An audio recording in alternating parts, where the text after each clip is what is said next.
Here we go. And then like top shelf left is wrong. Make sure you're grabbing the right ones. Hey, everybody. Welcome to Sports Shorts Daily presented by LeBear's Casino. Ronnie Rance alongside Tommy Krysan over here at the TK. Join us from Tremonti's Meat Seafood. I'm in the Louisiana Sports Hall of Fame offices, and we're presented by LeBear's Casino. A little afternoon Friday edition of Sports Shorts Daily. As TK is moving, he's going to give us send us a video of his new house. He's getting moving into a new house. And, he's Mr. Mover the last couple of days, so we doing it here this afternoon, and it's probably a good thing we are doing it this afternoon because had we done it this morning like we normally do, the news would not have broken that Joe Burrow is now out for the season with the Cincinnati Bengals. And in the AFC, where there's a 2-game difference that differentiates the number 1 seed and like 12 teams in the conference, and you're fighting for playoffs. And right now, the Bengals find themselves 5-5 or whatever. And without Joe Burrow, it looks like playoffs are not going to be a thing for them, especially in the division that they're in, where the Ravens and the Browns and the Steelers are all better than them. But big news. And the bigger news, Tommy, is not that Joe Burrow got hurt and he's out for the year. We know he had the calf strain earlier this year. But the big news is, and we'll find out more in the coming days, he looked like he was hurt before the game. There was video of him with a brace on his wrist that the team kind of put out this video of the players getting off the bus. They didn't realize that in the video there was a picture of him with the brace on his wrist. As soon as that started hitting them social media and people started saying, hey, what's that brace on his wrist before the game, they deleted the post. If all of a sudden there's some shenanigans involved from a standpoint of, hey, he was hurt and he shouldn't have played, maybe the players union gets involved, maybe, this could be a bigger deal than just Joe Burrow being out for the year. Well, and the NFL is investigating why he might not have been on the list. Now, NFL does this a lot on that. There's a mandatory reporting stuff of injuries. That's mandatory by the league, all 32 teams. And every week they look at some things like this. However, what was pointed out, the penalty can be a significant fine or a loss of a draft pick if it was deemed to be, malicious or intent, or they, way off the rule book. They can actually lose a draft pick, probably a 4th, 5th, 6th rounder, but still lose a draft pick. So, that's the big story. And, of course, it's his right hand. That's his throwing hand, right? Joe Burrow's been in the NFL 4 years. Twice he's been injured to miss the rest of the season. Had the knee back earlier in his career, and now he's got the right wrist, obviously the throwing wrist. And, there's a ligament in there. He couldn't even hold a football without it dropping after he fell on it. When he went to the sideline, he tried to throw a pass. That looked like a kindergarten kid throwing it, and then he couldn't hold the football. So it's a significant injury. Surgery, I think, like today or tomorrow. Like, it's not going to be like sometimes the surgery is like 2 weeks later. No, they're getting in there now. So it's unfortunate for the Bengals. And, Ryan, they went into the season without a experienced backup, playing the salary cap game and all that. So now they're going to have to turn to Browning, who I think went to Washington a few years ago. And, he's not an experienced backup, as opposed like Saints had Jameis Winston as a backup. They don't have somebody with that kind of experience, but they're going to have to go in a tough division, and their year's done. They won't be in the postseason. It's sort of a shame, 2 of the top 5 quarterbacks in the league and arguably one of the top 10 quarterbacks in the league. We can talk about Aaron Rodgers and Joe Burrow, bam, out for the year, and then what effect that has. Both those teams likely not to make the playoffs, the Jets or the Bengals now. And then, Kirk Cousins and the Vikings, that's, a top 10 quarterback in the NFL. And then it turns out that, at least for now, they've caught lightning in a bottle. And Dobbs, who's been, Cousins had gotten that team turned around. Jefferson was out with an injury and all that. Cousins got the team turned around, got him on a win streak. He gets hurt. Dobbs jumps in there, and all of a sudden now they're keeping the train rolling. So my Vikings look like a playoff team, but injuries are a giant part of the game. They are the difference between being a playoff team and not being a playoff team, being a championship playoff team and just a team that gets into the playoffs. And no better example than that. Look at Tom Brady, during their run with the Patriots for nearly 20 years, the year that he was hurt, the year that he got hurt, the game 2 of the season or whatever, even though they finished with a winning record, they didn't make the playoffs. And they were really good before, really good after. It's just when you miss that guy, when you miss that frontline, top 10 NFL quarterback, that is a league that I don't care how good your backup is, it just doesn't really make a difference. Yeah, I mean that's what they got to do now, and those teams are going to pay the prices. Also, with Deshaun Watson out for the year for the Browns, they weren't going anywhere, and he's a train wreck. He's been playing hurt all year, but the Browns have been having a good season. Yeah, so their defense is pretty good. Yeah, one of the better defenses in the league. So, hey, like you said, Ronnie, injuries are part of the game. All sports, all levels. I mean, it happens, and the teams that can overcome that or have quality backups or guys step up and produce more than somebody might have thought they would. That's what it's going to take down the stretch for those teams to try to get in the playoffs. That's what it's all about in the NFL. A couple of national news stories. Michigan. Last week, Harbaugh was on a plane about this time last Friday, and while he was on the plane, he finds out he's going to be suspended for the rest of the year by the Big Ten over the regular season games. Lawsuit, injunctions. They're filing everything of the attorneys for Michigan. They're supposed to have a hearing and all today. And what happened? They withdrew all of the illegal litigation against the Big Ten, and they fired their linebacker coach because obviously they must have evidence or facts that he was involved in this thing in some way, shape, or form. Ronnie, the NCAA is still doing their investigation. Some people speculate it'd be a huge fine and more a fine also personally to Harbaugh. There's some saying that Michigan will fire Harbaugh. This isn't a lack of institutional control, especially on the heels of him lying to the NCAA 7-8 months ago about buying a kid a hamburger. I don't care if it's buying a hamburger. He lied to the investigators, okay? So this could be it for Harbaugh at Michigan. I don't know how Michigan can keep him with this, repeated not knowing what's going on. Like we've said, he's wrong either way. If he had absolutely no idea that was happening, he's wrong because he should have known, like Louisville at Patino with the hookers for the recruits. And if he knew it and just kind of said, oh, okay, look, I'm going to act like I didn't see that. Because, I mean, we said it weeks ago, where there's smoke, there's fire. Well, there's a lot of fire here, and it'll be curious to see how it plays out. Will they put him in the playoff? Will they, there's a lot of layers here. And Michigan, there are many programs just saying, Dan Patrick, Jim Harbaugh's a cheater. The Michigan football team has cheated. So did the Astros in baseball a few years ago. I guess they got on the other side of that for the most part. So it'll be interesting to see what the NCAA does, especially because Michigan's, projected to, especially if they beat Ohio State, to be in the playoffs and maybe win a national championship. Who knows? And I've never been a fan of Michigan. I've never been a fan of Harbaugh. So personally, I hope they drop the hammer on him. What about Harbaugh, I guess, irritates you so much that you don't like him? Even at Stanford, he was always pushing the envelope with doing the right thing or not. There was a kid from Baton Rouge that went and played out there, got there, were recruited by Harbaugh. By the time he got there, Harbaugh wasn't there. And that kid's father told me some stuff that, this guy he was a shady character, Jim Harbaugh. And it's a good friend of mine whose kid I'm talking about. So, I just don't like the khaki pants and, I don't know, just, some people might think he's great. I don't know, but, it's like some people like chocolate ice cream, some like vanilla. I don't like Jim Harbaugh, and I've never liked Michigan, and I don't like the Big Ten. So, I don't know. That's it. He's definitely a strange character, and I've told the story many times. I dealt with him about 25 years ago when the Super Bowl was in New Orleans, and it was a weird guy, but he's clearly going to be out at Michigan, whether he leaves on his own, whether they fire him. The question is, do you believe it's an automatic done deal that he's going to be a head coach in the NFL next year? He may have to serve some penalty there because they did that to Jim Tressel from Ohio State. But why did they do that to Jim Tressel? There's no legal, the law of the United States. They did it to pat on the back to the NCAA, y'all suspended this guy. And Tressel was only going into a front office job with the Colts at that time. And I think there was another coach that they made sit out a couple games somewhere. I think that's just kind of like they don't want it to be a getaway for a coach that makes a severe mistake like Harbaugh has made.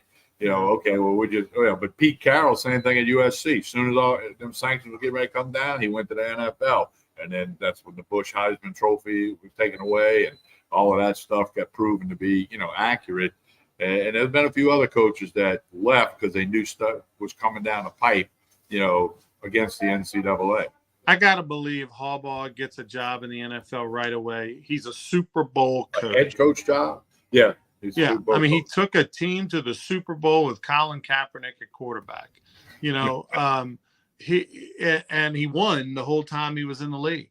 And he's a different kind of guy, but he's won in college, he's won in the pros, he's got the heritage with his dad, with his, with his brother. I mean, like, it's the lineage and all that. So I think as quirky as he is, and I think that's really the word, he's just super quirky, it works. And so hey, NFL teams have rolling the dice on 40-year-old coaches that we never even heard of, right now, that just happen to be on a team that won last year, and they're taking a chance on them being a head coach. I tell you what, I'd rather Jim Harbaugh than Dennis Allen. I mean, straight up. Yeah. No, I think he'll get a job, because this is it. If there's an NFL team that thinks he can lead them to a Super Bowl, they're not going to care about the sign stealing at Michigan or lying about the hamburger to the recruit or pushing the envelope at Stanford. That doesn't matter. Just like these players who have they don't care that Alvin Kamara got in a fight in Las Vegas. They care. The Saints care. Can Kamara help us win football games? And that's what it'll be viewed in Harbaugh. And you're right. There's so much turnover in the NFL. What, 33% of the league gets a new head coach every year. On in that ballpark, 9, 10, 11, 12 coaches change each year. It's just the landscape of the game. So I would think if he wants a shot in the NFL, he's going to get it. But, and Michigan may go to him and say, okay, look, we're going to try to save you a little face here. If you want, you can get a deal with an NFL team. You can resign and go there instead of us firing you. If they fire him for cause, then they don't have to pay him. So I don't know. We'll see. LSU tomorrow, purple jerseys, white helmets. That'll be what they wear against Georgia. Gold helmets. No, they're going white helmets this week. I knew purple jerseys. Yeah. Yeah, they're doing the white helmets. They put on social media last night, showed them making the white helmets. What's your favorite combination? Your favorite alternate combination outside the traditional yellow helmets, gold helmets, and white jerseys? There's no question in my mind. The white helmet, white jersey, white pants. They did that against Auburn a couple of years ago. I thought it looked classy, sharp. The white shoes. Hal Mummy always believed in white shoes because it made guys look quicker on tape. When the other team was scouting them. It made them look quicker than they might have really been. So that's without question the white helmet, white jersey, white pants. That's my favorite. And have they done it since they did it to Auburn? Didn't they do that again one game? They've done it a few times, I think. Okay. I don't remember. That's my favorite. That's my personal favorite. Yeah. I enjoy the alternates, I mean, and I like the tradition that they have the white jerseys home and away, and, unless they get in a situation where they can't, and then they usually just change it up a couple times a year when they play a non-Power 5 school, or they play a lesser opponent or something like that. But I enjoy all the different creative touches that they've done over the years, whether it be the purple helmets or whether they've been purple pants and all that kind of stuff. Had gold jerseys and purple pants and all that, white helmets back in the day, But I agree with you that whiteout look is really, really nice. Kind of like with the Bengals, when their whiteout look is fire. Well, and the other thing about it, the players like all that alternate jersey stuff. Plus it sells a little more merchandise, but the players enjoy it. That's today's player want. Hey, we're gonna wear that gold. Now that purple they wore in the dome years ago against Tulane, that was the wrong shade of purple. Somebody might have pushed the wrong button when they ordered those. But no, it's all about the players. And if those players, going to say, "Hey, coach, man, we need to mix it up a little bit." Now I think LSU's like a handful of schools that aren't going to go to the black, not going to go camo, like some schools do. But my favorite line about uniforms that just popped in my head. Somebody told Nick Saban once that, hey, University of Oregon's got over 100 different uniform combinations. Saban said, around here, we care about who's wearing. We got red at home, white on the road, and we worry about who's wearing the uniform, not what the uniform looks like. He's taking a little shot at Oregon. Exactly But right. he's right. Look, They care about who's wearing it, not yeah, anything else. but it put Oregon on the map. I mean, nobody knew anything about Oregon football or cared about Oregon football until they started. Nike got behind them and started giving all the different combinations, and it helped get them better players and made them relevant. LSU basketball, they win today. They over North Texas. They go 2-2. They're in a tournament out in Charleston, South Carolina. They lost yesterday. They had a 15-point lead in the second half against Dayton, and then they lose on another last-second shot that made with like 4 seconds to go. They need to maybe work on their three-point perimeter defense when they get, in these situations, back-to-back games, Nichols and Dayton, where they lose literally look like the same way. This is just not a good LSU basketball team. And talking with somebody that's close to the program and a booster and a donor and someone that knows the inner workings of the program, bottom line is that, they've got about an NIL pot of around $1 million. That their coaching staff feels like they need about $2 million to get the players that they need. And somehow the coaching staff's not getting it done. They're not going and getting the money. You got to help yourself a little bit. And they just don't have the Jimmys and the Joes. And McMahon's in year 2. I know year 1, he kind of gets a hall pass because he inherited absolutely nothing. Everybody had left. He literally had no scholarship players. But this just doesn't look like it's going to get turned around this year. And, I'm sure LSU will give him year 3, but this is just not a good start. No, it's not. And there are so many new players. And in basketball, baseball, you could stick that new guy at left field. Stick a guy at second base and it can mesh pretty quickly because they kind of know what to do when.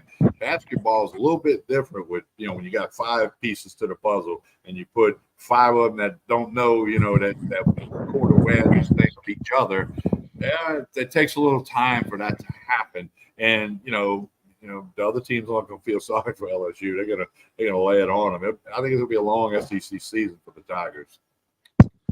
Yes, it shall, and it will. LSU football, by the way, 32-point favorite against Georgia State. You got an opinion? Somebody wants to lay some coins on it? What are you thinking?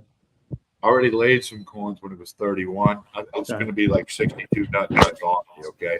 And the over and under 73.5. So they're thinking LSU scoring 55 points. Yeah. Okay, that's what I'm thinking that they're thinking. So I think and the over and under on LSU is 51.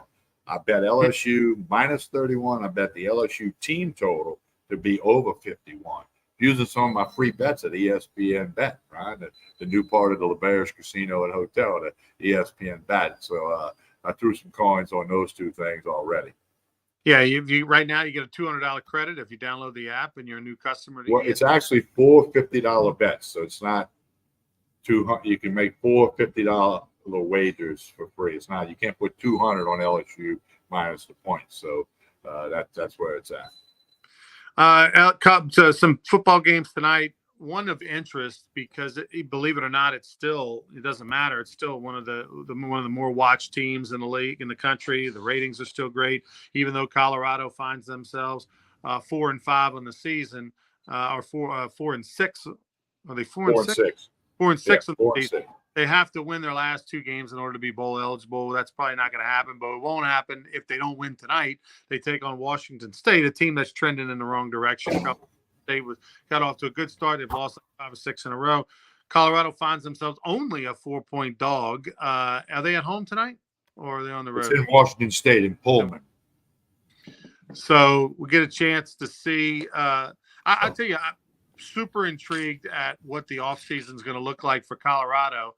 A lot of people are buzzing about the fact that, remember last year, Deion Sanders had 72 of their 82 players are brand new from a season ago. Obviously, the turnover won't be like that, but it's expected that he is going to shake up that portal once again. And, I'm sure a lot of players are going to be gone. A lot of players are going to come in, and Deion's not going to sugarcoat it. He's going to have those end-of-the-year meetings and say, adios. Well, and the rumors he addressed this week on his radio show, like, would he go to Texas A&M? Would he leave? And he gave it the answer where he didn't really answer it. He said, I love Colorado. We got a plan here. My family's here. He's got a daughter on the volleyball team. He's not commuting to Boulder, Colorado from Texas where he was living before. So he kind of just glorified where he's at. But he didn't pull the line like Lanning from Oregon said, I am not leaving. I will be the coach at Oregon. I'm not going to Texas A&M. Whereas Deion wasn't quite as clear. You could read it and say, okay, he's not slamming the door on leaving, whether it's A&M or Mississippi State or whomever. So we'll see what unfolds with that. But you're right. As you said 100 times months ago, the story of the year in college football. And now they're fighting for a bowl game. I kind of actually predicted that train was going to come off the tracks after the 3-0 start, and it did. But it's still a big story. Deion's a story, and the speculation. Now, he did say that he wished teams wouldn't say that, people wouldn't say he's going to A&M, because what's happening in the recruiting world, people he's recruiting, other teams are saying, you don't want to go there. He's not going to be there. He's going to go to A&M. He's going to go to Mississippi State or wherever. Well, if Ronnie, he wants to shut it down, that's went on forever. If he wants to shut it down, he just simply says, I haven't talked to A&M. I'm not going to A&M. Because the reality is that, come on, like, that's not a fit. You mean Deion Sanders at A&M with that culture? I mean, like, no way. Like, I can't imagine those same cats that are putting up $150 million in the A&M Booster Club to get rid of Jimbo Fisher and to hire a whole and his staff and hire Deion Sanders at the midnight yell parties with a bunch of cadets wearing their rings from graduating. Like, no way. That's just zero fit whatsoever. Well, that's bizarre. But you're right. If he wants to put an end to that recruiting stuff, he can come out and make a statement like Dan Lanning did at Oregon. Right. Ronnie, that stuff has went on since you were recruited. I was very lightly recruited. Schools or coaches are going to say, you don't want to go there, that coach is going to leave. That's going on forever. So, Deion, don't act like that just started because you're at Colorado. Yeah. No, it's mind-boggling the money. It's mind-boggling the money that they're going to make. You keep seeing these Jimbo Fisher memes and different things. I think I saw one. He makes like $8,000 and something cents when he goes to sleep at night. Like just sleeping at night. It's $26,000 a day. $26,000 a day. So that's a little over $1,000 an hour. Like you said. So he's sleeping making money. A lot of people got to go to work to make money. He's sleeping making money. As long as he keeps breathing, he's making money. Tell us about Tremonti's, Tommy. Well, yeah, it's turkey time. Fried, smoked rotisserie. They got all the side dishes, a ton of desserts to choose from, too. And, of course, everything you need from wine and all the spirits and vodka, tequila, bourbon, everything you need. Turkey time. Come in and get your order. Tremonti's Meat and Seafood. They did a catering job for me the other night at Most Blessed Sacrament School with the Pasta Live, 250 people. It was awesome. So check out Tremonti's. They can do a lot of things for you. Also, all you deer hunters, game processing. They will process your deer for you here at Tremonti's. They process 10, 12 of them a week. So you can bring yours here and get that done at Tremonti's Meat and Seafood here on Jefferson Highway in Baton Rouge, right down from Parkview Baptist Church and School. All right, we'll be back on the air tomorrow morning, 10 to noon on 104.5 ESPN Baton Rouge. Check us out on the radio, and you can download the app anywhere and listen live. We'll be over at from 10 to noon over at Bruley Walk-Ons. So come have lunch with us. Doors open at 11 o'clock. Looking forward to that. And then, of course, we'll be back on Monday to talk about the weekend, and hopefully Jaden Daniels does what he's been doing and puts up another monster game. He's going to need it over the last 2 weeks just to give himself that shot when he knows he's not playing that first week of December and all the other candidates are playing, in order for him to lock up the Heisman before he doesn't play on December 2nd. He needs to have a monster game tomorrow and next Saturday against 11 a.m. So good luck to him. All right. For Tommy, I'm Ronnie. We'll be back on Sports Shorts Daily tomorrow, presented by LeBears Casino. Have a great one, everybody.